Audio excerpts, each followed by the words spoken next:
you have to go through the process. You can think you understand something, but until you apply it and understand it in context of you and then start applying it in context of other people, you don't really know shit. Welcome to the best hour of their day podcast with your hosts, Jason Fernandez and me, Jason Ackerman. With more than 20 years in the business, as both coaches and affiliate owners, our passion is to help create world-class affiliates and coaches by building better boxes. Welcome to the best hour of your day. All right, we are at the Koya headquarters, but we're actually here visiting John Koya. Yeah. Love. Kuya. I just say love. Okay. Or brother. Yeah, correct. For your depending language. upon which language, yeah. So we strolled into Austin today to stop at Onnit to meet John Wolf, CFO, Chief Fitness Officer, not financial officer. Actually, not a bright guy, but very muscular.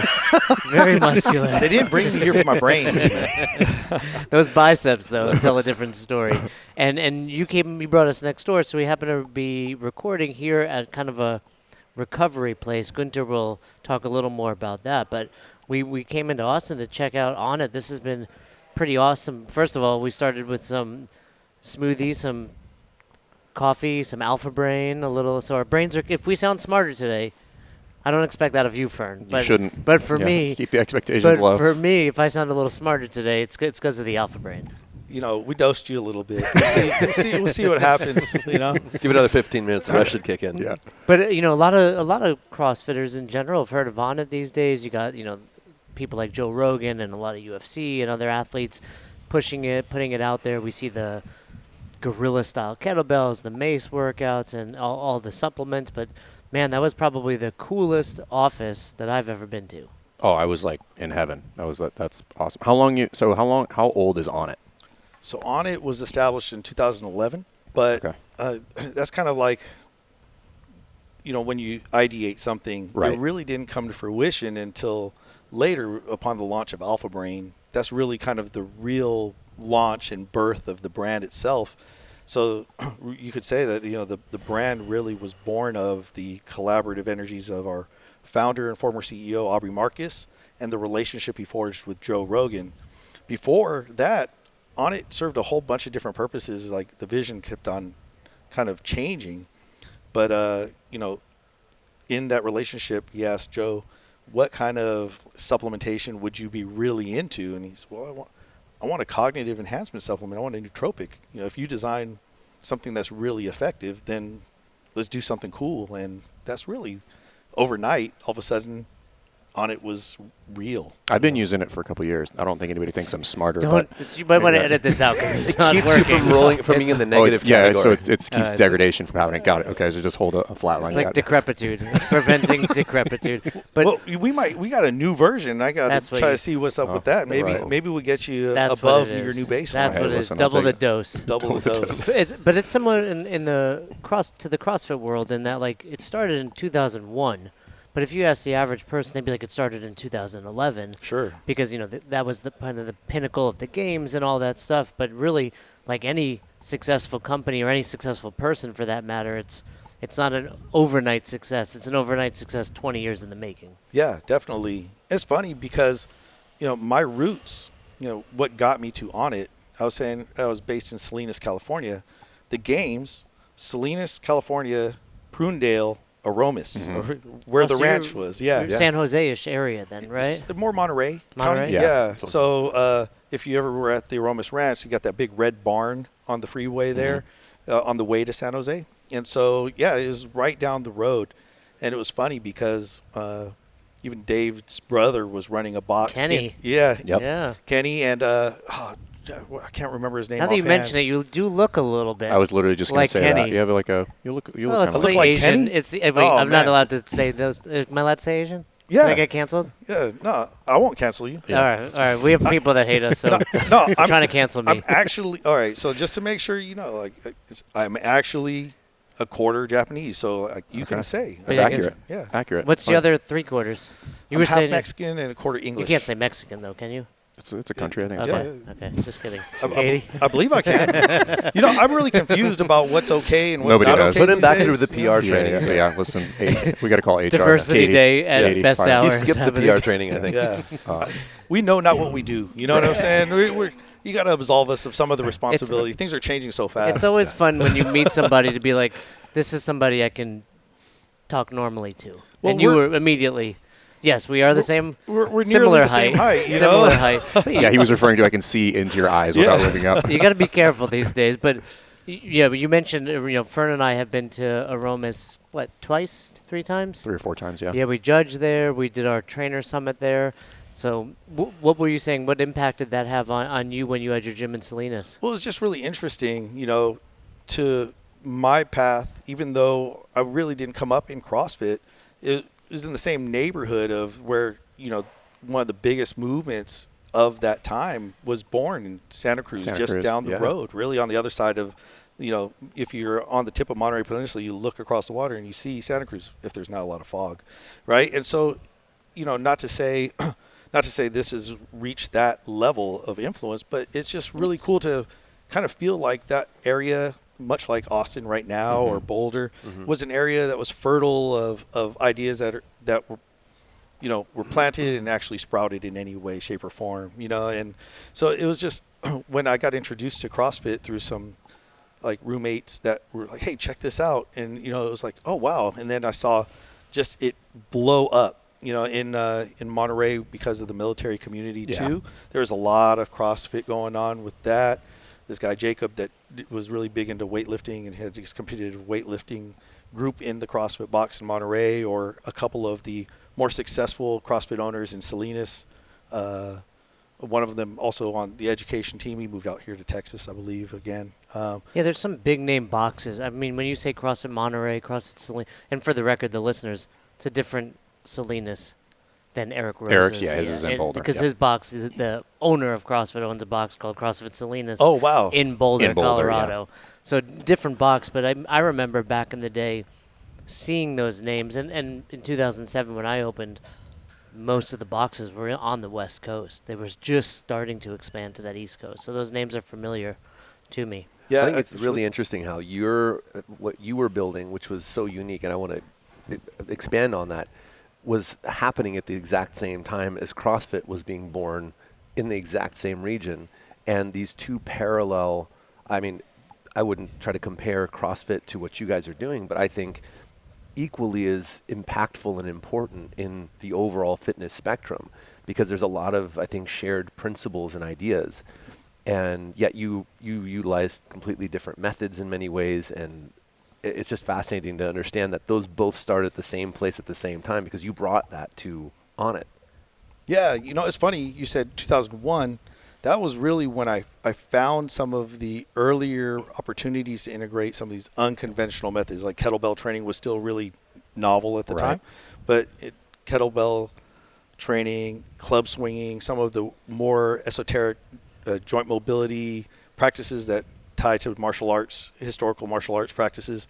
All those things were things I was getting exposed to in 2001. So I guess it did actually pair up in terms of a birth, but I didn't actually start implementing and doing it professionally for quite a few years after. It was really just kind of like, well, these things are really awesome for me, but there's this group over here that likes to do this and they're really attached to it. It's like the thing that changed their life, or this group over here that's really attached to it. So whether it's a kettlebell or a club or yoga or CrossFit, right?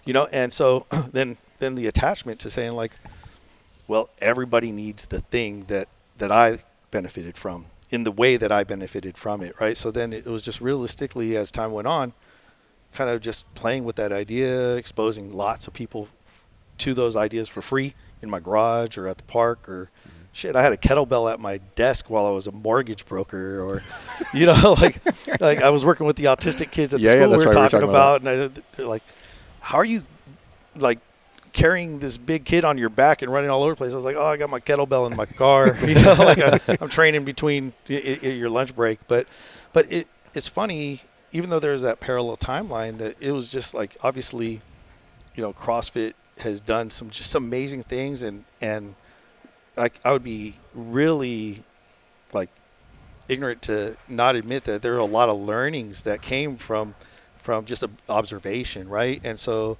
even the things that are similar, a lot of them maybe were born of different perspectives. But then once CrossFit really took off, I was like, wow, there's really some elements that have great synergy, even though the methods are very different. Well, I think that's what there's a parallel between what you guys are doing and what CrossFit did, and it's probably just that same open-mindedness about fitness, which is we're not worried about having, this specific program or anything like that. It's more about like, what's the outcome? Like, what are we looking for when we work with people? What's the impact we're trying to have? And just kind of walking through the facility, I mean, that is a huge part. I mean, if you want to talk about vibes, you guys, I just walking through there, like, that's a whole new standard for me. Like, vibes off the charts Similar in that spot. South Brooklyn, David's Box. We have a buddy, David Osorio, and I'd say this is the first place that I've been to that has that same, like, there's an actual vibe when you walk in. Yeah. Which is needs to be Where's bigger that in come the from? CrossFit What's the world. genesis of that? Because, I mean, like, it's like you walk in there and, like, it's palpable. This place is cool. It's kind of, it's hard to pinpoint, right? Because a lot of what is on it really came just from like the brainchild of Aubrey, and the fact that what he did is collect things like that same journey we were just talking about, the things that he really just enjoyed and found inspiration in, and then kind of shoehorned all of those things into something that was on it, right? And it became kind of like hard to encapsulate in a lot of ways. So it almost created this, like, you have to experience it to even understand it. Very similar to CrossFit. But you might still have a hard time articulating it, Like right? Coach Glassman used to say. We work for CrossFit, and people ask me that. I'm like, I don't have time for this conversation. the classic Glassman quote is like, you want to know what CrossFit is, meet me at 6 a.m. Yeah. Yeah. And it's the same. But before we get any further, where does the name Onnit come from? So Onnit, originally it was hanging around with, Aubrey hanging around with one of his close friends, Bodie Miller, right?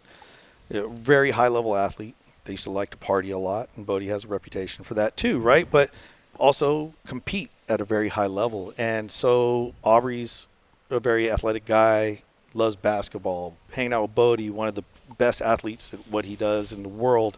And, they're hanging out and they're having a drink. Like, man, you should have really seen me on the slopes today. I was on it. Right? Nice. On the courts, I'm on it. And so, like, what set does up that a game, mean? by the way, Aubrey versus Fern. Is Aubrey in today? No, I didn't see I was him, gonna man. say- He just got back from Sedona, running a big mastermind group out there. So I don't even know if he's back, because some of the team came back. He's probably still You saw Fern's, what did they call them? levitating. Air balls? Did you see that earlier? Plural. Nate, Yeah, insert plural. B-roll here. Yeah. And then you saw my 3. I think Was it a 3? It was an accident. I Yeah. think. it was a deep 2. Yeah, I was just going to say they're like 20s. I mean, they're 10s though. I mean, I don't know if there's a 3-point line in there, but adjusting for height. It's like a wall ball. fair. It's like a That's wall fair. ball. You take That's a height fair. into account. That's fair. So So you're in Salinas. You start your gym, right? So you learn these different methods. You start seeing how this all comes together. What was the journey in you building that gym and what you guys did there? I thought was very unique. Yeah, it was just trial and error. The things that I found value in and what I dove deeper down the rabbit hole to better understand, I just had the reps in. So we built a facility that realistically looked more like a jiu-jitsu facility with some, horse stall mats around the jiu-jitsu floor, because we did so much ground-based movement. We had such an emphasis on multiplanar movement, and then the loading parameters were generally submaximal. So the heaviest thing I had in the whole gym was a 70-pound kettlebell, right, for a long time. And so it was very different in the sense that, intensity measured by progressive overload, measurable objectively by what's on the bar relative to your 1RM versus, more of an RPE, understanding, and then putting other parameters that kind of, give you a check and balance on your rate of perceived exertion. Well, how pretty is it? I think that's a big part of the original intention with Glassman is to do that with a level of excellence, but then that has to compete with your drive to do more, harder, faster, right? And so it just gave us an opportunity where people weren't always looking for the next level of weight up, but how they could express mastery or strength or skill with that tool, maybe in different ways, right? So there are different ways to scale or progress those individuals with that environment, because we're working within those constraints. And it became really, really fun, creative space to kind of solve for those problems. We did work with a lot of people that had chronically been injured. So that had been kind of my claim to fame out there. I did all these weird things, but in a way where people who would either define themselves or have been defined by even the modern medical industry as broken and can't do anything outside of rehab, right? It was about bridging those people from rehab to performance. And then I feel like those reps really, and working with solving those problems, those unique problems of serving each of those individuals, really became a wonderful platform to bring that into something as big as Onnit, and do it in a way that was accessible to everybody who chooses to be on it. Because Onnit isn't, it can feel exclusive, but it's really just like, hey, you just self-select. Just like CrossFit, it should be accessible for everybody if the box allows for that. And, it's you self-select to move one step closer to your greatness. And if that's the case, then you're in the right place, Is that when you started kind of toying with maces and clubs? Like, how long have you been at? Because, like, is it fair to say that those are kind of, we'll call them essentially mainstream, largely due to your exposing people to those tools? To some degree, yeah. I would not have heard of them if not for Onnit. That's what I'm saying. Same. Yeah. So I had been doing club swinging and kettlebells back in 2001. I had gotten entrenched in a community that really kind of brought, just like Pavel brought kettlebells to modern American training. They were here before, and club swinging was there before, but there was a rebirth in this more, like heavy club swinging kind of community, which was very small. But I'd been entrenched in that, and then upon leaving that organization and kind of finding myself on an island, it was like, oh, well, at least I have all these amazing other coaches and educators, thought leaders, and I started just bringing them into the facility mainly to get the coaches and the community exposed to more perspectives, and that provided me, I think, a framework to support, like, our perspectives needed to continue evolving every time something game-changing came through the door, and just became this expansive perspective on seeing, like, well, that's really great information. How come I see its application over here? How come nobody over here is using this either cue or variation? And it's like, well, instead of focusing on what's different from a marketing standpoint, like whoever wants to sell like why I'm different, it's like, well, I really feel like it doesn't mean it's going to be the best marketing solution, but I really love focusing on the through line of consistency, the things that we can all agree on, and use that as a platform to build trust. And then I get to go, like you said, meet me at 6. You have no idea what it's like to swing a club or a mace, but we agree in principle. So let's go ahead and see what that can feel like and where it might fit into, best serve you or you, and so for us, that's our path, and it's been really fun. What do you think is the biggest reason that clubs have not become mainstream, at least in the CrossFit world? And I'll give you my opinion is CrossFit has become so good at measurable, observable, and repeatable that at least for our knowledge, and perhaps there is a way, it's kind of like, even the kettlebell swing became an American swing. Yeah. So we can track a full range of motion, where you go to the RKC back in the day, it's all Russian swings. And so with maces, with clubs, is there a way to track, work or force distance time? And is that why it's kind of blocked from making it into the CrossFit world? There definitely is, and there have been some type of competitions that are inspired by like kettlebell sport, which if anybody ever wants to feel like how brutal anything can be that doesn't really look that bad, go spend 10 minutes on a platform with two 70-pound kettlebells on your chest. Have you done it? No. I think a lot of us, we crave a certain level of variability, and not just from like shiny thing, but also neurologically.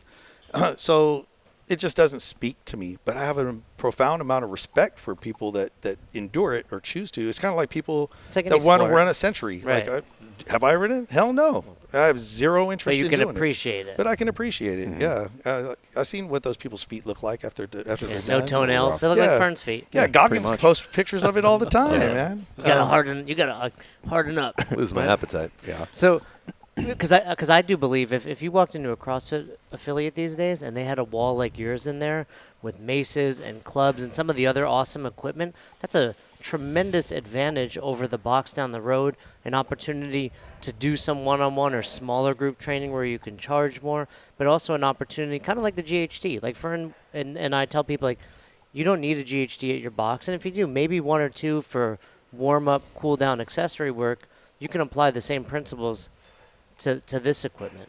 Yeah, I think we were talking about the deliverable in the gym, and so, and the way we teach and the way it may be received visually in the social strata, Instagram, the very visual, engagement-based medium, is very different. So you might see people doing these like crazy flows or sophisticated movement, but the way we teach is extremely conservative. Like, we look at really like not telling you what to think, just kind of a framework of validating your process, like static, fluid, dynamic. All the skills are moved like from position. Like if you look, like Exos uses the words position, pattern, power. So like do you own the ranges you need to execute the skill? Can you coordinate that? You have like motor control through that full range of motion? If not, let's expand that over time, build that capacity, and then we can integrate those pieces into bigger wholes, right? And so, that's a very, not necessarily sexy process when you get it, but it's really sexy to watch people do these weird things with objects that, we've seen medieval warriors use, right? And The Iron Sheik. You remember the Iron Sheik? Yeah. He used to have those clubs back in the day. The big wooden meals. Yeah. But the reality is, I think it is tough for people to understand what they're seeing or why it would benefit them until they experience it. Would it be fair, because I don't know much about them, so I'm fairly ignorant on both clubs and maces, but from the minimal amount of experience I have there, it seems like would a durability tool be like a fair assessment of what those are? Like, it's obviously you're going to build some strength there, but like building durability so that I can do other things. Because I'm trying to figure out, like, if I was going to implement this in a CrossFit class, it would be somewhere in the warm-up aspect of that. It Or could cool be down, right? warm up or even a conditioning element Right. with the skill focus. So like you said, if we don't have these type of objective, qualitative, objective measurement tools, it really does need to bridge this gap of like, okay, well, is everything objective? As a human being, does it matter if you added 5 pounds to your deadlift, or does it matter how you feel after you added 5 pounds to your deadlift? And so there's this externalization of the need to validate our performance with a wearable, with a leaderboard, and that's, I think, great when it drives us into reaching further of our our own potential, that check and balance, right? But then there's definitely this other realm that shouldn't be sacrificed, that is largely subjective, largely about expanding awareness. So like if we were to use these levered tools, what are the advantages? I can give you a whole bunch of them, but realistically, I think, for enhanced durability, what are we doing? We're loading the joints and the tissues through different ranges of motion. There's extensibility of those tissues under load, right? So there's the need to coordinate the eccentric component of that to absorb forces in a variety of different lines of force, and then not only that, when we're swinging things, we're introducing something that isn't as common, which is tractional forces. So you have compressive load and tractional forces, both of which input force, into the cells. The force is the language of cells to adapt. But if everything's compressive, like how many of us benefit from more tractional modalities, whether it's a stretch therapy or something like that, to like even decompress the joint, get better signaling into the joint, just like why we don't want to wear shoes all the time, right? Better signaling for the mechanoreceptors, but just like if your spine is compressed, are you getting good information, right? So we're just enhancing the body's ability to be aware, sensitive to varied inputs. Does that enhance durability? Does it enhance and bridge the gap between this amazing work capacity I developed and the chaotic world of living as a parent oftentimes? Right. Yeah. Because I got to twist both ways and grab both of my insane children. Yeah. I think it's cool, like because this would add a layer of variance, which is one of the core components of CrossFit, and it would allow us to blend a little bit more this is going to sound a little bit weird, but kind of objectively blend in more qualitative movement rather than the quantitative, which is where CrossFit has kind of made its name, which is like hey, we can quantify this, but like, and again, I think it's a balance, right? Technique and intensity, we want both, and I think we should, as trainers, how much you would use it in a class setting, I think you could find a sweet spot there, but you could add that qualitative where it would add value, tremendous value to the quantitative aspect of CrossFit, which is now what I'm very intrigued about. And you mentioned hearing Fern talk about that on a recent episode where it's like people come into the box and immediately want intensity to a fault, and it's our fault as coaches. Correct. Because these people don't know what intensity is when they're walking in the door. But then all of a sudden they come to class, and from day one of onboarding, we're like, hey, we're going to keep score. You got to beat this guy. You got to beat your former time, etc. There's nothing wrong with saying, hey, today's not going to be about intensity. Today's going to be about form. We're not going to start the clock. We're just going to move well. And I think that would go a long way to keep your members safe, injury-free, and also, neurologically not zap them. When I had active, that was one of the single best things that we implemented. We were really big on everything being measurable and quantitative. But when we started adding in days where we said there's no measurement, this is about how good you feel and look in your movement, like how fluid is this movement, how well are you moving through this pattern, and we would give them some sort of standard.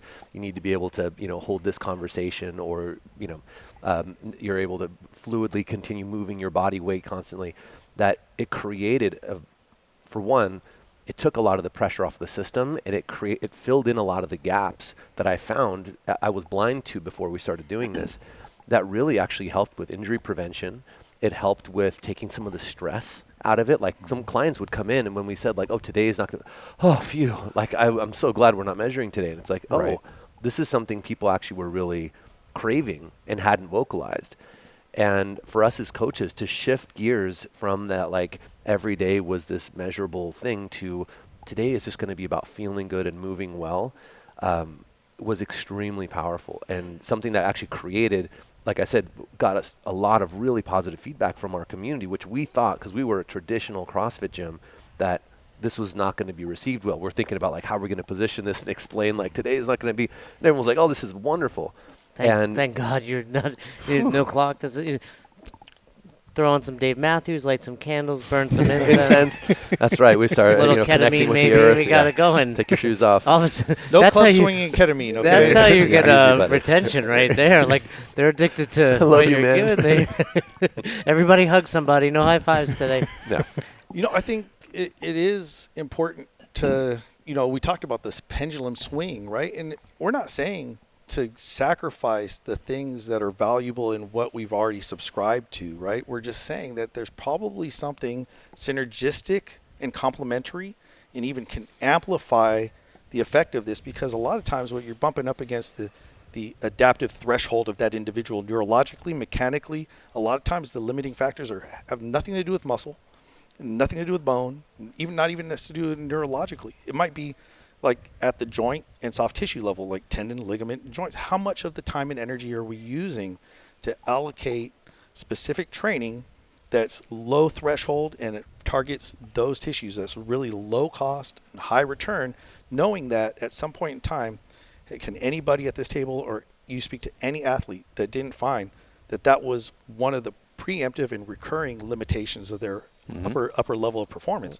So even if you have all these other things down, why don't we talk about increasing the durability of the specific tissues that are limiting us most frequently? You can contextualize that within your community or your community or yours, or we can look at it from a society basis of like, what is the lifestyle, knowledge working, sitting, all the upper cross, lower cross stuff, and how can we use things that would get like clinical therapeutic benefit, but have the sensation of training, so it fills in that gap without necessarily detracting and potentially giving us better positions to access, because strength is so positionally dependent. And if we're reinforcing bad position under load, no wonder we have a lot of these issues. And you could still add a quant flavor to this, which is you would have tests, Oh, yeah. stability tests, overhead, like, being able to carry, all these kind of what would mostly be seen in kind of the strongman world, but you don't have to do those at high load. You can do How long could you keep a 50-pound dumbbell over? yeah, over in the overhead position. Can you go up, down, all these things. And Even RPE can be a test. Like, how'd that Right. feel? You did a 5-minute flow, or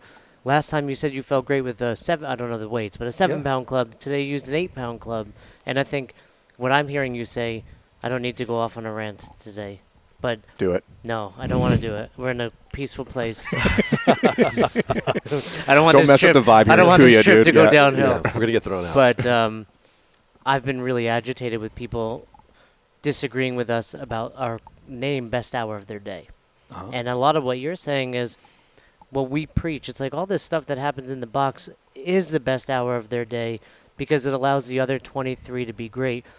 But we're overlooking a lot of this stuff. And if you can implement this stuff now on top of, look, you feel great when you work out, period, right? Clock on or not, just moving, going for a 30-minute walk may be the best hour. Point is, exercise makes us feel great. Yeah. But now if this exercise can enhance the outside of the gym feeling as well, and this is one of the ways we can do it. And we're not talking change the CrossFit methodology, by the way. No, We're yeah. saying, like, if I were truly going to implement Sarai for best hour CrossFit, hey, honey, we're bringing some maces, which I'm going to do.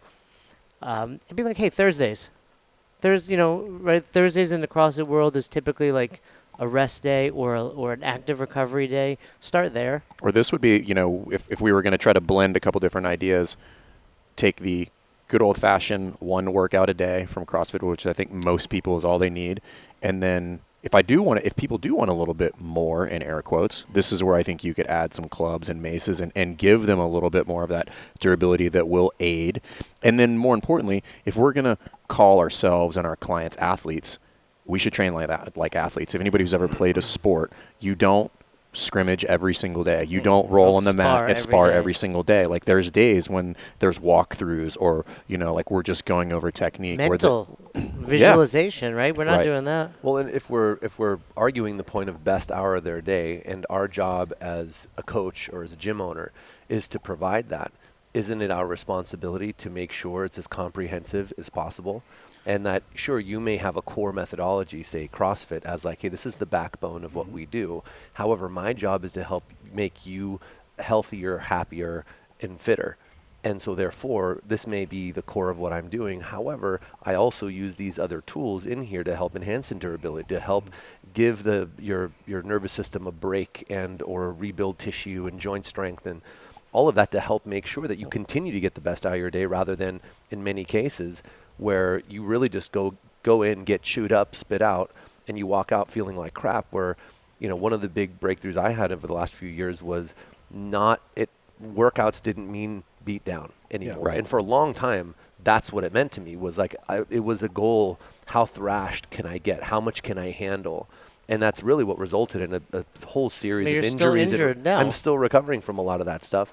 And it was through those recoveries that I really discovered and was shown this whole idea of, this is about feeling good, right? Working out, working in, like these concepts. And a lot of that started with you, John, back in 2017, 2018, when you started introducing us at Barbell Business and Barbell Shrugged into a lot of these concepts. I mean, Mike really took it and ran with it. It he's became been plugged his, in, yeah. really became his main thing after that. I don't know if you're familiar with our other podcast, Dudes Talking Dads. Have you heard of that? No?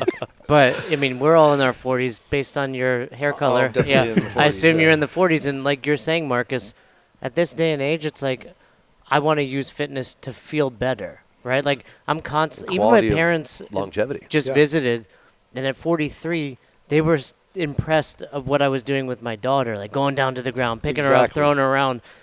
Yes, do I want to still be fit in the CrossFit idea of fitness, work capacity across broad time modal domains? Of course. But I also think this will lend itself to fitness. Well, in this arena, not at the sacrifice of the other 23 hours, right? And so how Yes. can the best hour of my day not be limited to that time? So a couple things that, to unpack, you guys all hit on the same thing. Like, well, if the assignment's the same and the assignment and target rep count is the same, is there a way to measure subjectively either a reduced perceived rate of exertion, like, oh, I was able to keep my breath, or, you know, I could have had a conversation, Or or I slept did better only do tonight. nasal bleeding. Like you can use other metrics. Yeah, or Correct. was I able to hold the technique through the whole time, like rather than breaking down? So we'll introduce like the concept of a you know, you might have a 1 rep max, or you might know a 3 rep max, or what I would say is like, I want to know what your technical max is. I want to know with this objective, like measurable thing, I could get a dowel or whatever Right. the case is,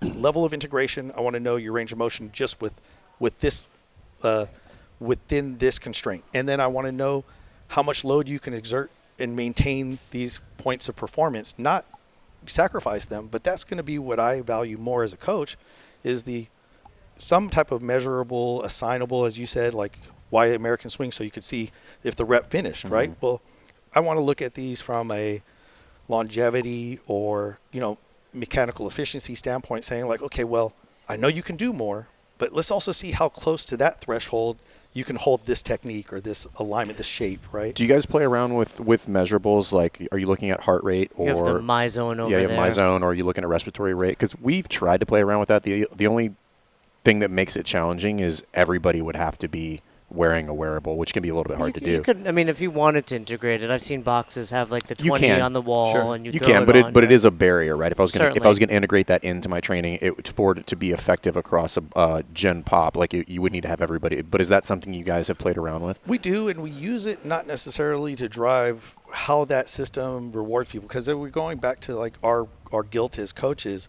We're going to receive what we incentivize as a response, Well, right? that is Orange Theory. Yeah, exactly. That's the whole model. Well, if you incentivize me to stay under 60%, I'll be like, sweet, I can let me go. You know, Yeah. that's fine. You want to All see some day, moderate baby. All intensity? day. I'm your guy. Yeah.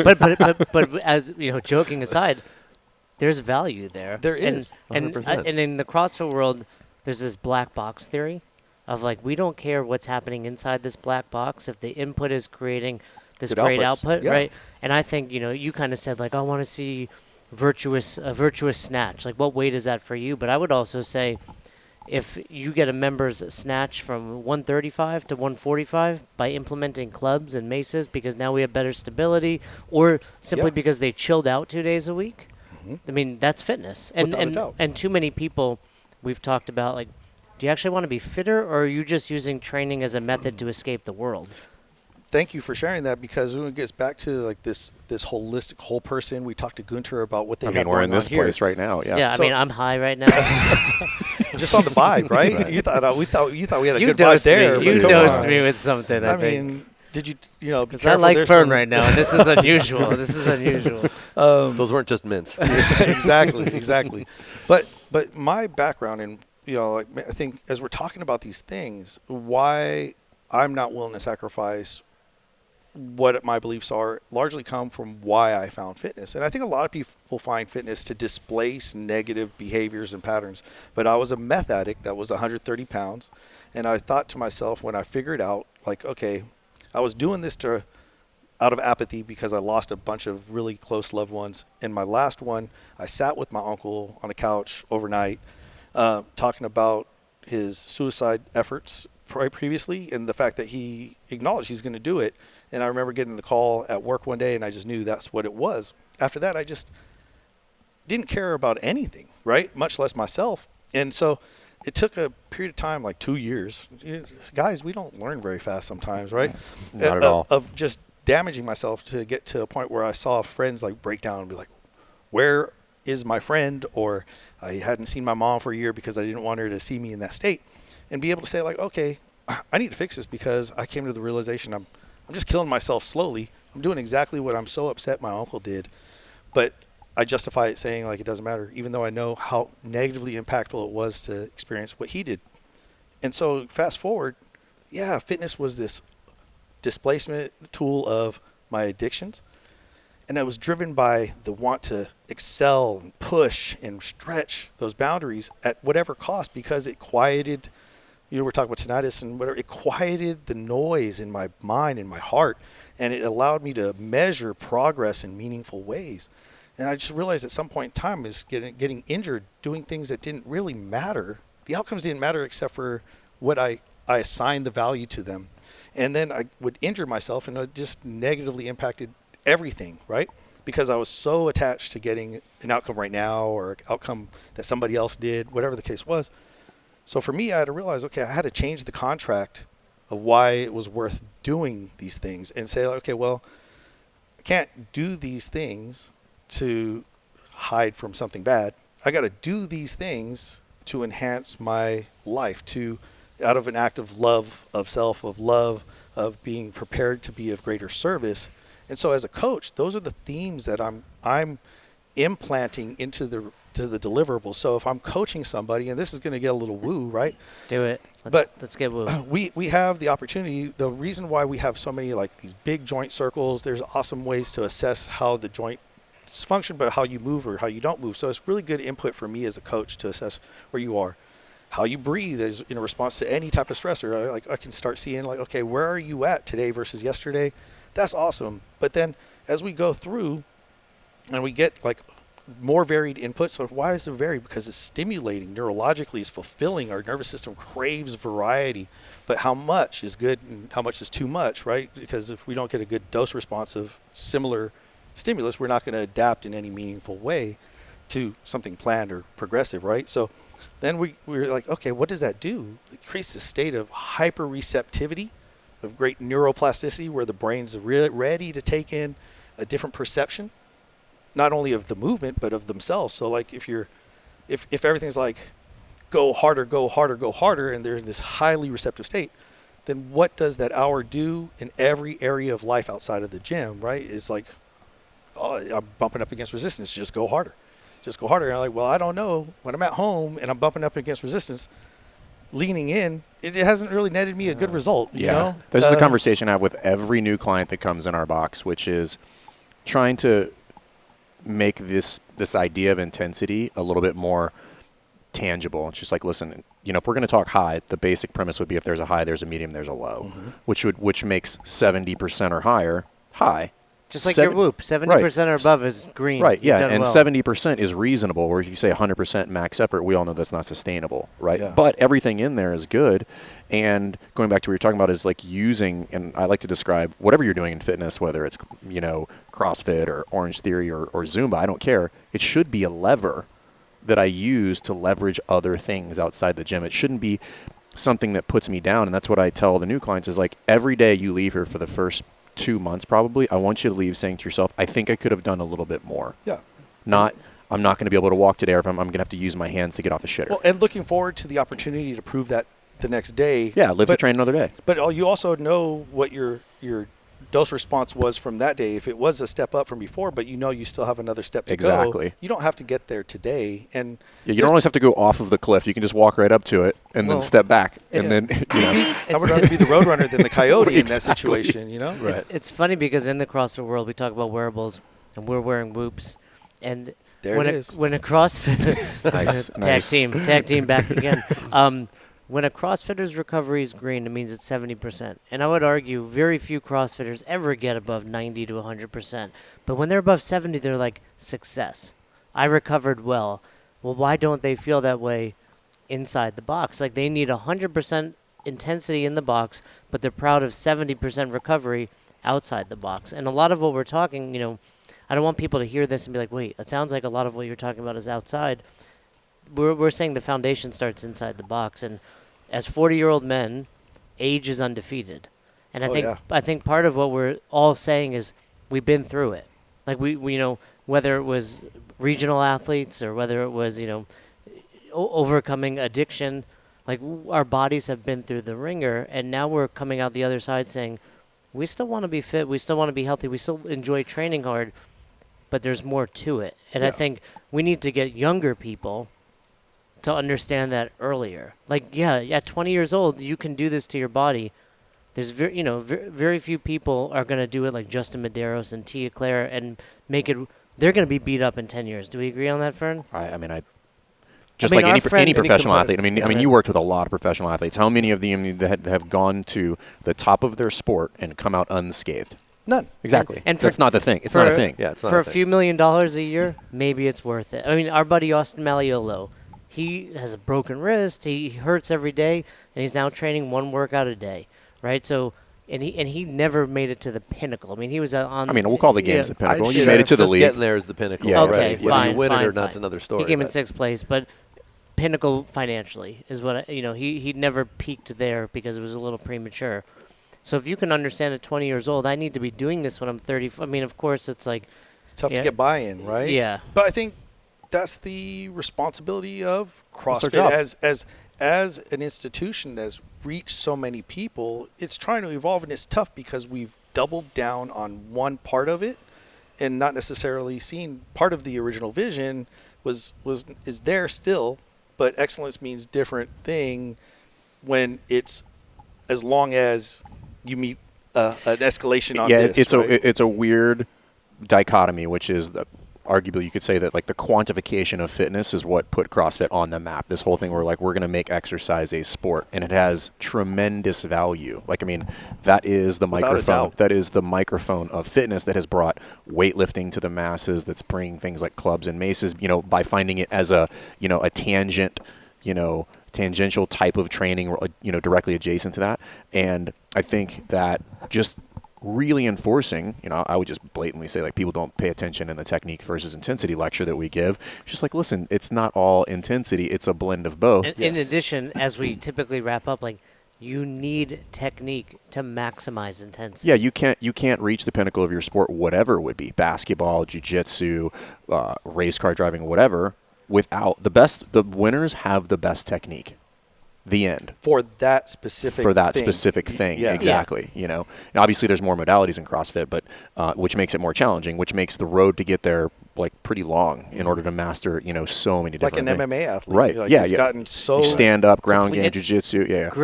Great point there. It's like lately there's this kick of MMA athletes to box, and they're getting their ass kicked, right? Because even that, like you'd think, well, they can box. I mean, Ben Askren lost to a YouTuber, and Ben Askren's an Olympic wrestler, former MMA champion. Have you never heard like you box a wrestler and wrestle a boxer? Yeah, he and was it's- not in the right but category But for him. The point is, I think if you're for the listeners, it's like CrossFit is equal in modalities to MMA, kind of, right? It's like Yeah. MMA, you need all these.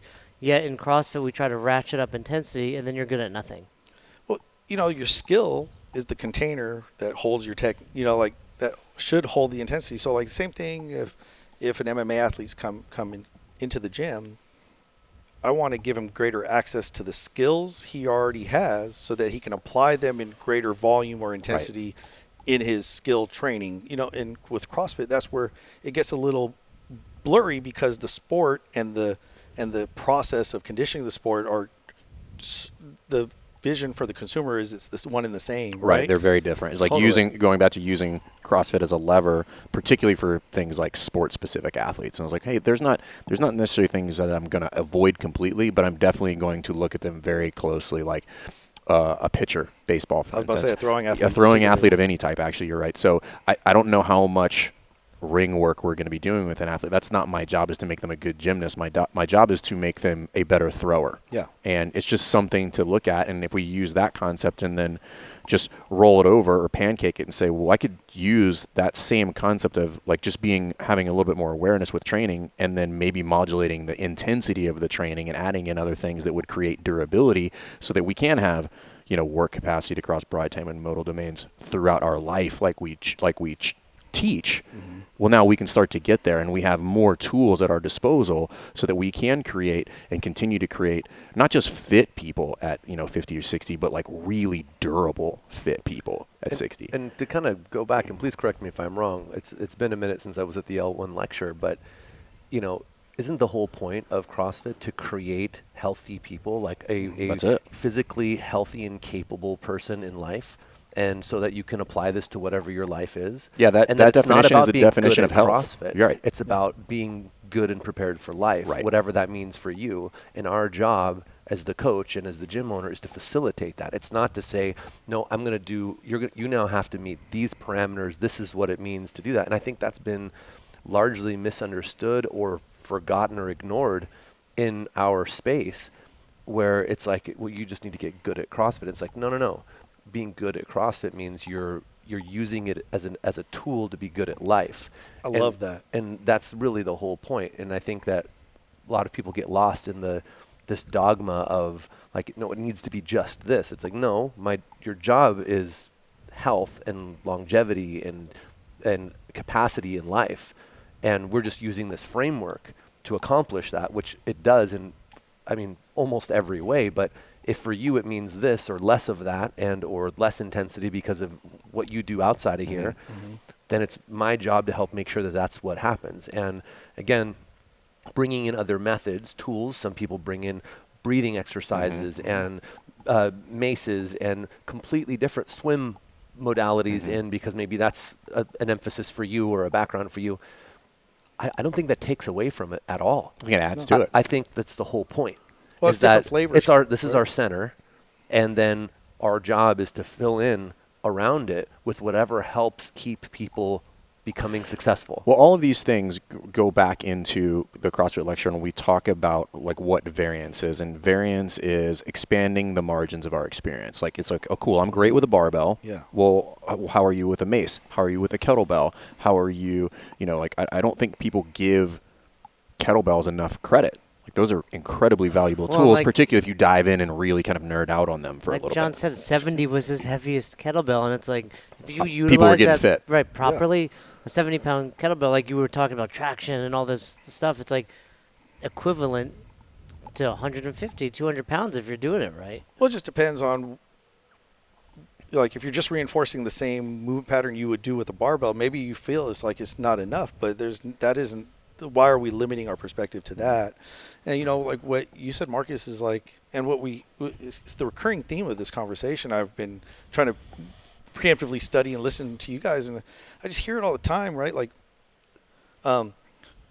we, as a broader fitness community, saw one aspect of CrossFit and hyper-validated that. It is the secret sauce that made it really reach all the people, but it isn't the whole thing. So you can't look at something that's this big, focus on this. It's like, do you love the whole person, or you just like the parts that you want to preferentially see? Well, typically I broke up with those girlfriends. I love all of body this parts right that get you so far, head to toe. But the thing about it is also, when you talk about different modalities, and like, not everybody needs swing clubs and maces, but the reality of it is I think it is hugely beneficial. It's hugely synergistic.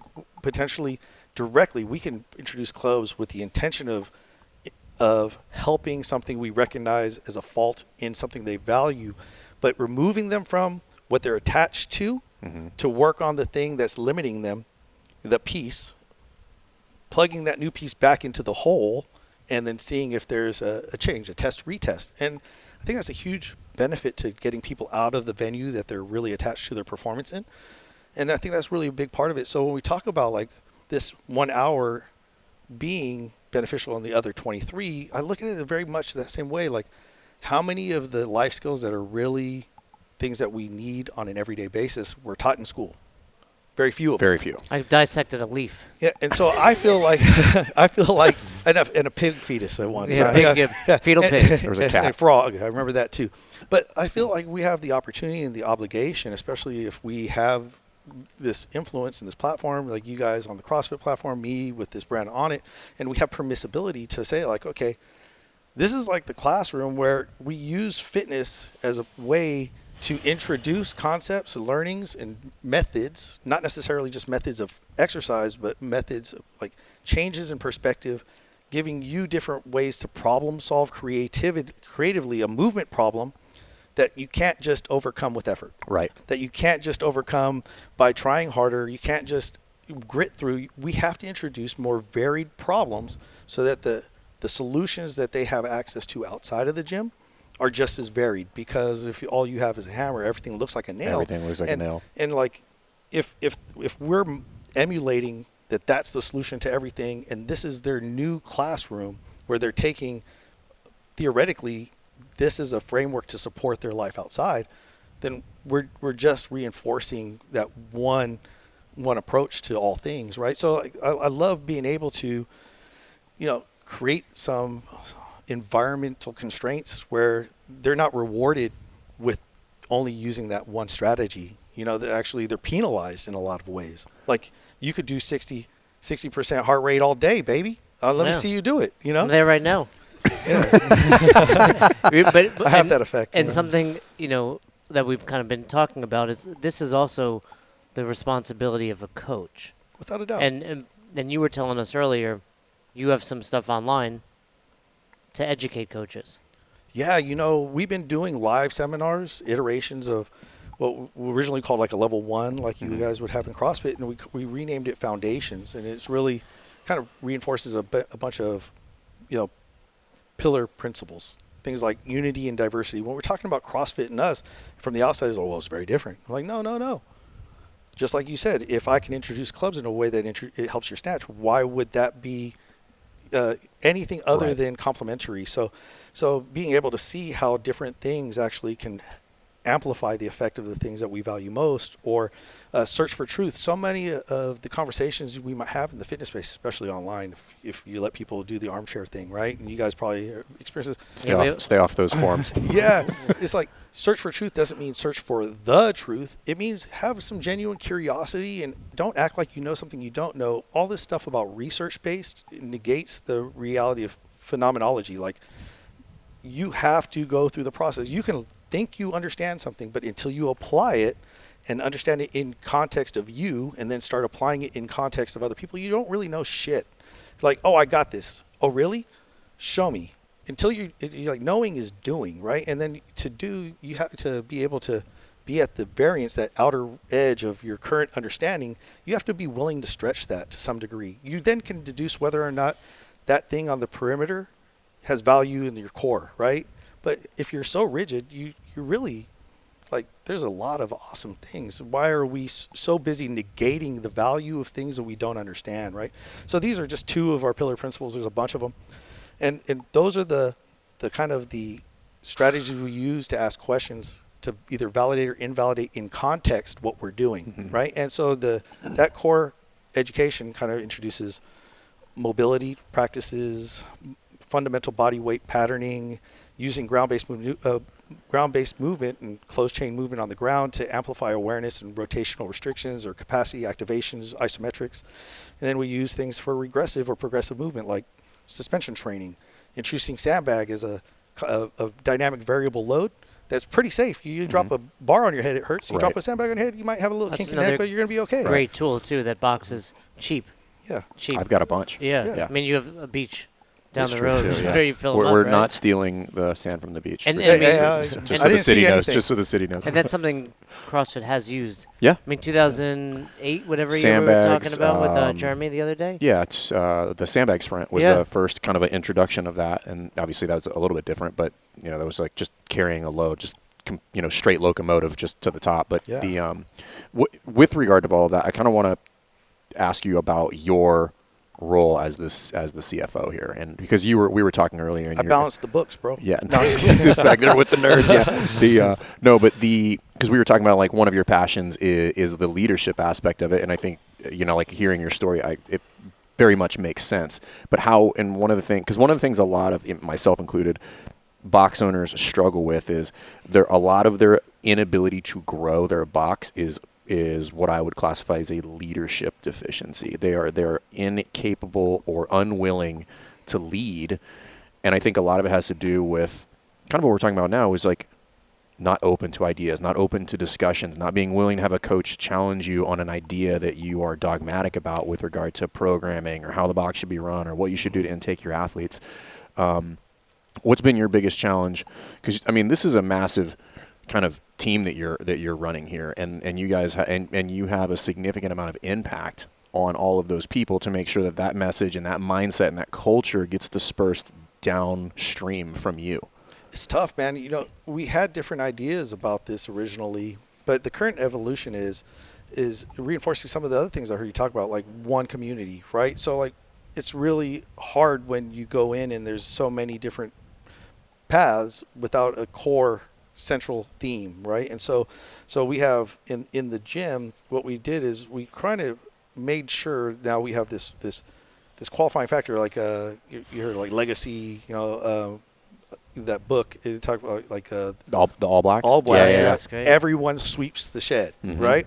I And love so that. like if you're part of the team, then you bleed for the team on some level, right? So everybody's involved in and bought into, and not only participatory but contributory. And I think that's where you're hitting the nail on the head. If there isn't room for contribution, then you're never going to maintain a stable of talented people, because they need to feel the impact of their contributions. They need to have a voice, right? And how do you balance that within the systems? And that takes a lot of flexibility and awareness of when to give and take, and especially as a growing team. So for us, we have every trainer on our staff has a prerequisite minimum volume of the small group offering that we offer the whole community. On top of that, they all have to be cross-trained at the front desk, because it's not like the front desk just checks in people and then you're the important star. That's so annoying. We're like, I don't do that. And I'm like, well, then you don't do any of this. Exactly. You're not in the right place. Right. Because it's like everybody can have their own job, but if the base is attacked, everybody's an infantry person. Yeah, Grab a rifle exactly. and you go defend the fort, right? If you're not willing, then you don't have a spot here, So those are just the minimum levels. In addition to that, we have the trainers' workout time. Dead time in the day for us is about 1:30. So the trainers will spend about 2 hours going through the programming that they're collaboratively designing, with the other people's input constantly, 2 weeks ahead of when we're delivering it to the group, so that we can tweak, modify, upload to the course delivery program, or the programming delivery service that we use. And then on top of that, then we want to continually provide education, mentorship, which I'm a big part of. And a lot of that has to do with their brand within the brand. And I think it's a really scary area to live in. But if we don't give people an opportunity to define themselves within the team and support that, like we're the bridge of like, okay, this is what the parameters are, how you can do it without sacrificing your status here. And I will support that. If it is time to launch at some point in time, then I can continue to support that. And I think we have to have a healthier way to hand off when people grow into something that needs to be planted on their own, and make sure they don't feel like they weren't supported, and that they feel justified in taking your share of what they feel you position them in a position of trust, and then they take a quarter of your community or a half of your community. And that's just been this kind of recurring issue in our industry that it makes us scared to invest in people. But I think for us, it's always been a costly process, and sometimes it still doesn't work out, but it's just one of those, you got to pay to play. And if you're not developing people, your facility is never going to be as good as it can be. So I think it's mostly based in fear, right? Yeah. That you're afraid if I let this person get too big or they develop their own program, then they're going to walk. And I've had those feelings before. I mean, I don't think anybody's walking around like, with no insecurity whatsoever.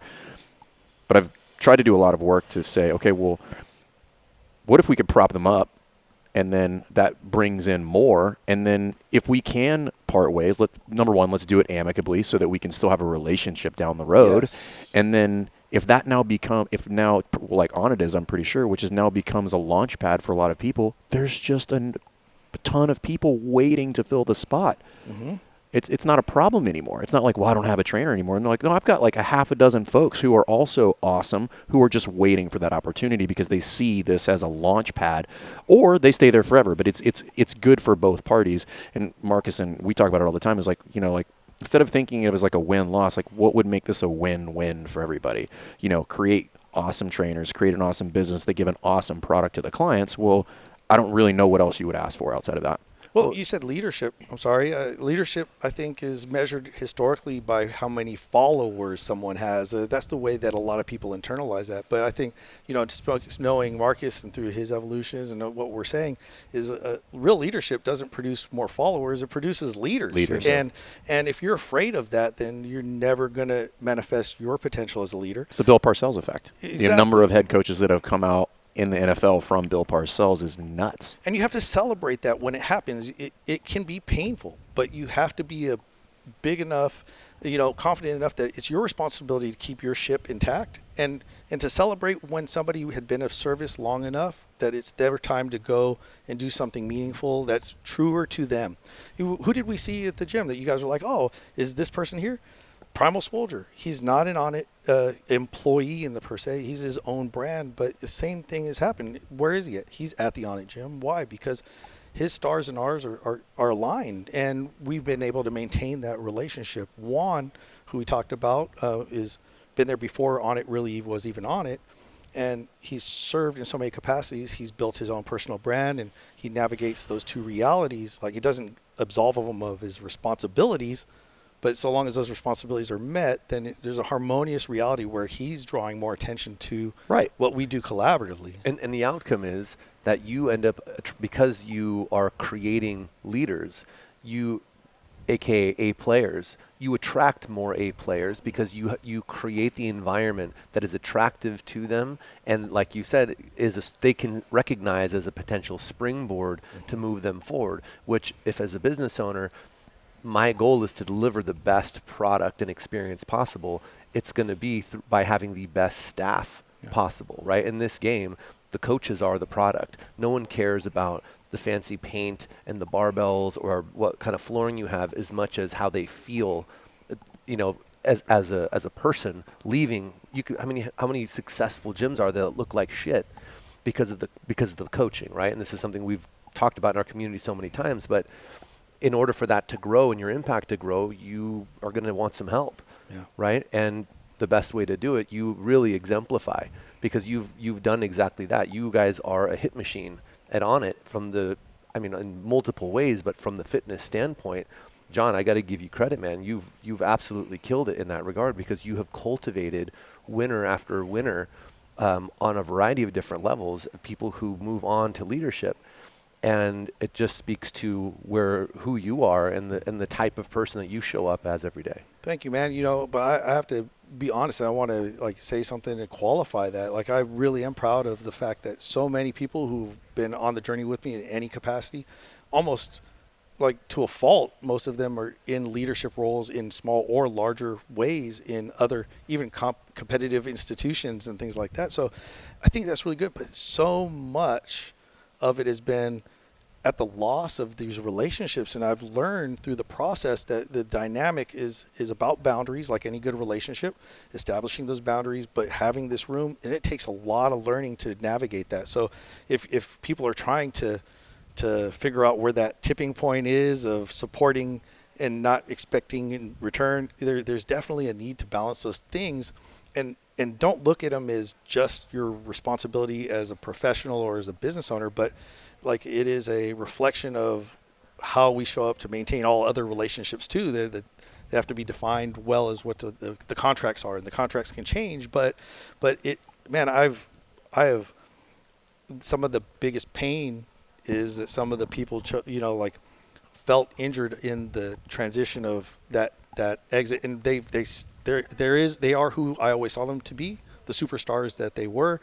They've continued to grow, and I'm happy about that. I just wish that some of those relationships were still healthy. Right. And I think we're doing better about that, but it's definitely a learning process. You took the words out of my mouth. That's how you learn. Yeah. The only way to learn is to stretch yourself and to keep trying. And the only way that you're making progress is if you're making mistakes and actually getting to learn these lessons. There's going to be regrets or things that you wish may have gone differently because you loved that person. They worked together so great for 5 years, but then this thing happened. And even though that might be sad or disheartening to some, and I know that I was even in a place, we all are at some point, where you're afraid to do that because you don't, but he's like my star guy, and if I lose my star guy, then that's going to suck me back in, and that's going to take time away from my family again. I don't want to work that much. You have to be willing to put that on the line in order to have a chance at getting better at that and moving forward and making progress, because without that risk and your desire to grow, you're never going to get there.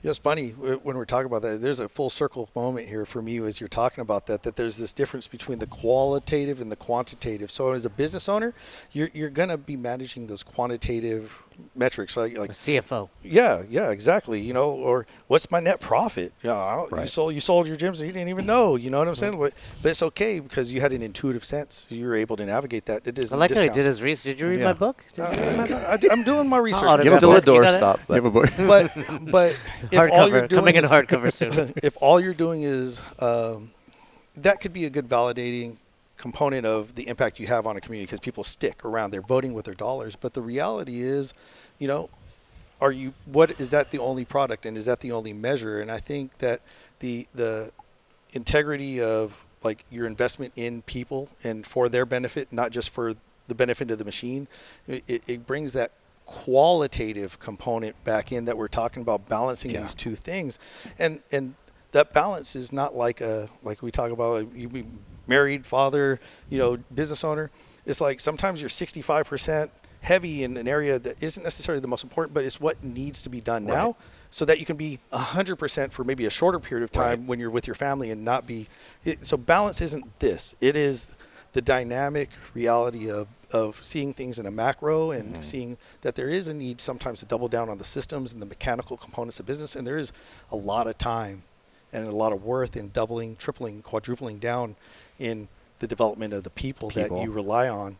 You know, human capital and the relationships that we have are really the only thing that are, you know, the money can go away all of a sudden for a variety of reasons, but hopefully those relationships will still give us opportunities to lift I think we're all ourselves probably back the up. same. We're like those are all the things that saved me throughout my life. They weren't like the numbers, whatever. It's like somebody came along and was like, all right, dude, get up. Like, it's time to keep moving. You know, That it was like, that was me. Yeah. Was it when there was only When there one was only set of footprints. footsteps? That's when I carried Fern.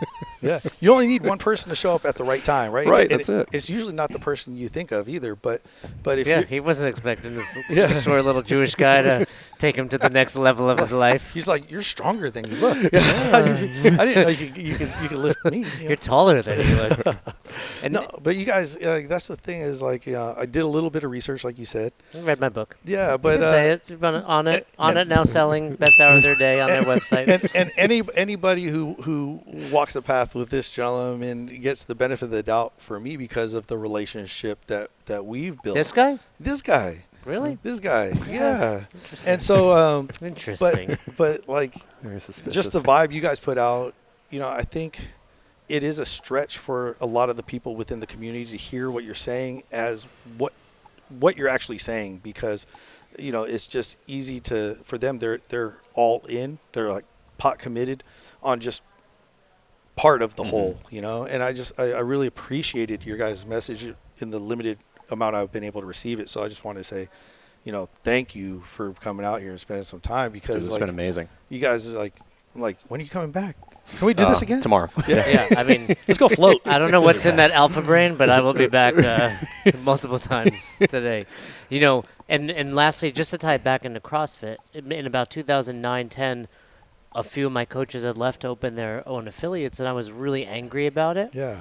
And I remember speaking to Coach Glassman, and he was like, we don't care how many people come to your gym.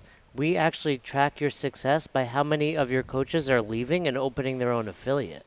And that was like a big eye-opener to me. And you probably know, because I did write about it in the book. But I had to, kind of revive a friendship with one of my first coaches, because I did not handle it well. And, going back to what you said, people may have left, and A, you can always fix it, right? You know that. Yeah. But B, kind of just reframe the way that I handled it, and then going forward, more coaches left over the years, but I treated them, as a success for me, and help them open their affiliate. And and what's cool about it now is 8, 9, 10 years later, seeing them still open and successful.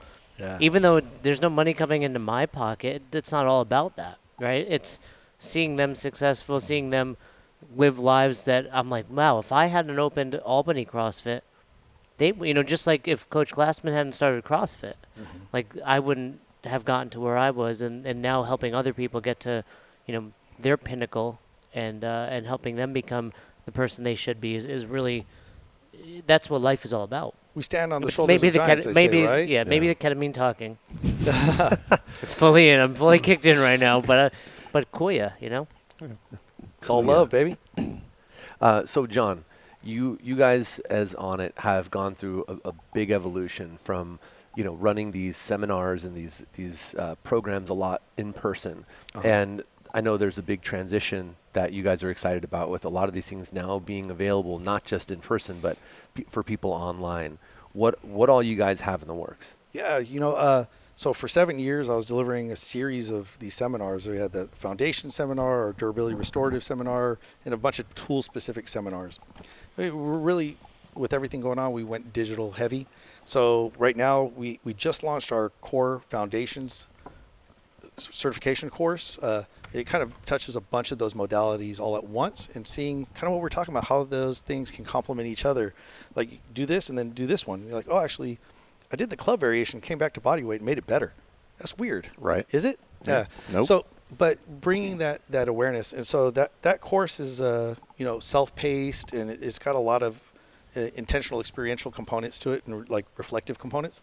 So that's awesome. And that's just getting off the ground. We're really excited about that, and kind of rebooting the opportunity to do live events, but not in the way that we did, and more like a tribe gatherings after people have already gone through the education. Yeah, so we're yeah. not like having to teach it the first time, but like reinforce, do problem solving, case studies, things like that. And then having more dinners and hangouts and floating and ketamine. But on top of that, we have our series of like 6-week home fitness courses that kind of dive into one of those deliverable modalities, whether it's like kettlebell, body weight, steel club, mace. An interpretation of barbell training, I think, is really accessible for a lot of people. It wouldn't be right from an Olympic lifting standpoint, but that's not the goal. So it's just being able to contextualize the deliverable for everybody sees that from the CrossFit community. Like, well, that is not the way to do it. Well, who are we doing it for? So, so that's really meant to be like kind of 0 to 60 with any of those tools. Just get to the point where you feel comfortable and you can coast down the freeway and enjoy the view. And then we have a couple other digital offerings. But that's really what we're doing right now, in addition to the gym, and the gym will start offering a kind of like a virtual gym membership where the programming is available. Okay. And then we talked about, for our gym programming is 3 days, 75 to 90-minute sessions. It's really comprehensive. And then what we do is we provide supplemental tracks. So like if somebody's like a conditioning machine, a fire breather, then their Tuesday, Thursday, Saturday assignments might be very Metcon heavy, Right. but low threshold in terms of load, so that they can it doesn't deplete them, Right. Neurologically. You're allowing people to train it to a bias that they want. Yeah. Exactly. Or if people are injured, then we'll have a durability track, and that might even kind of go into like a shoulder focus, hip focus, whatever the ailing component, and address those specific areas of need, so that they're in the habit of investing in themselves and returning on that investment every day to some point. Like Sundays are generally like play day. Like just go do something that you enjoy. Right. You could do more training, but like I want to promote like the application of it. Like go play basketball, go for a swim. Yeah. Learn and regularly play new sports. Yeah. Interesting. And that's kind of, those are like the suite of things that we offer right now. And I think that's really kind of our stable. We have this kind of ascension model where people could get in as low as $10, go all the way up the mountain to the certification course. And we got a lot of people who do the courses that have no interest in coaching, but they just want to have a framework that supports what they need, and Sure. even like a framework that supports them asking the right questions to figure out what they need, or want. Where would somebody start? A lot of times the 6-week programmatic offering, a lot of people are like, well, I just want to learn to use this kettlebell, or I have this kettlebell and it's sitting over here. Let me try this program. And it kind of folds in a lot of the restorative components in a balance, right? And so it teaches in a 6 week, 6 days a week kind of pre-programmed offering, how to utilize that within our kind of like our framework, right? And there's a lot of flexibility within it, and we offer a lot of community support. A lot of times, 3 times a year, we'll do what we call like the Onnit 6 challenge. And so rather than like a traditional weight loss challenge where people are like, here's my picture before and here's my picture after, like we still have people do that, but it's really more about like, hey, how do you articulate what we've done? We talked about enhancing the other 23 hours a day.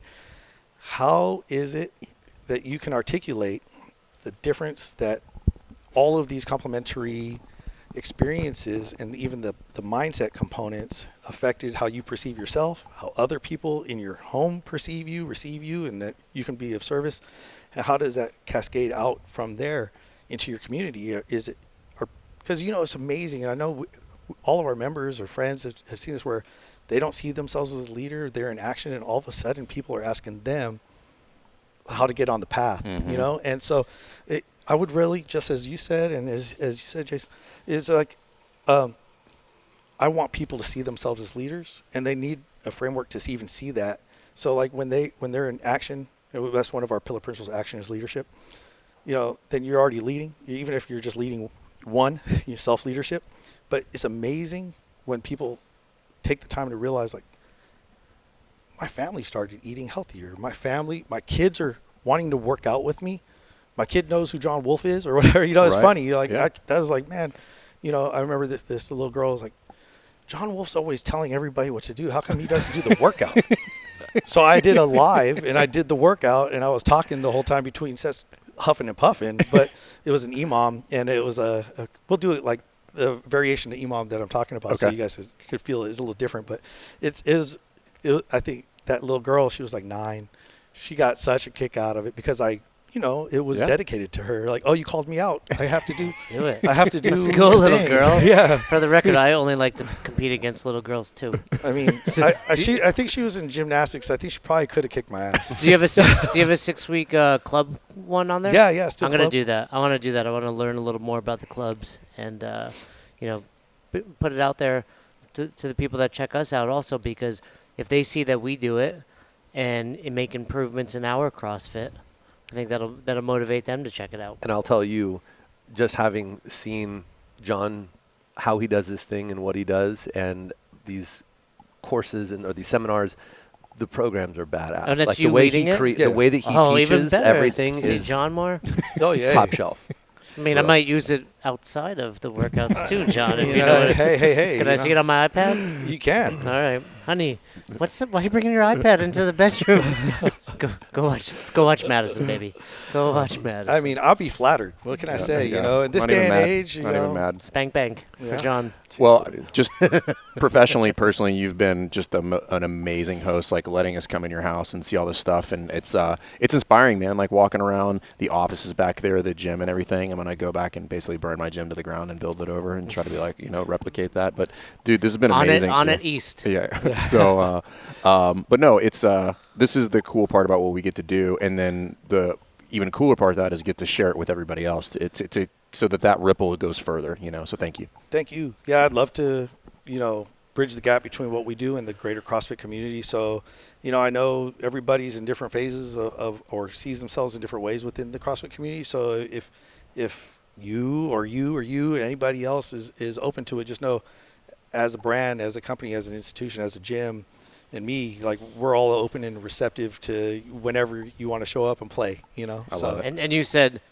it starts by reading best hour of their day. Every day. Every day. Yeah. Oh, it is Well, small like the enough that Daily you Stoic. could read it every day. That's the second edition. Best hour of the day, every day. Yeah. And again, thanks again to Kuya for hosting us. This place is amazing. Incredible facility. Guys, look it up. We got the tour, and we're going to share some of it in either before the show, after the show somehow, where we actually got a tour from John and then the founder here, Gunter, as well, of this really, really special concept that is, I think, really the future of wellness for humankind, for that matter. And the fact that you guys are next door to this place does not surprise me, because what you guys do, I think, is cutting edge, not just from, like, technically speaking, but how you guys deliver it. The whole thing, I think, is very special. And then you were like, oh, let's go next door and check out this rad place. I'm like, what is this? We meet Gunter and get the tour of this, like, magical place next door. And of course it's next door. You guys are going to be, you guys are doing some important work here. So yeah, it's an exciting time. And thanks for introducing us to this, and for the time and for everything, as always, John. I've never seen Fern happy. That's his happy face, by the way. Yeah. And I think it's this the one energy. It's the energy in here. That's it. That was a good wrap up. Marcus wrapped it up. All right, cool. Thanks, brother. Appreciate it. Boom. Yep. One more. Thanks, John. Thanks for checking out this episode of the Best Hour of Their Day podcast. We appreciate you listening and choosing to have us help you in your passion for coaching and affiliate ownership. You can find more episodes just like this on all podcast platforms. If you're interested in learning more, you can reach out to us on any social media platforms, or you can visit www.besthouroftheirday.com to book a call. If you found this episode helpful for you, please share it so that we can help other coaches and affiliate owners to help build a bigger and stronger CrossFit community. Thanks for listening.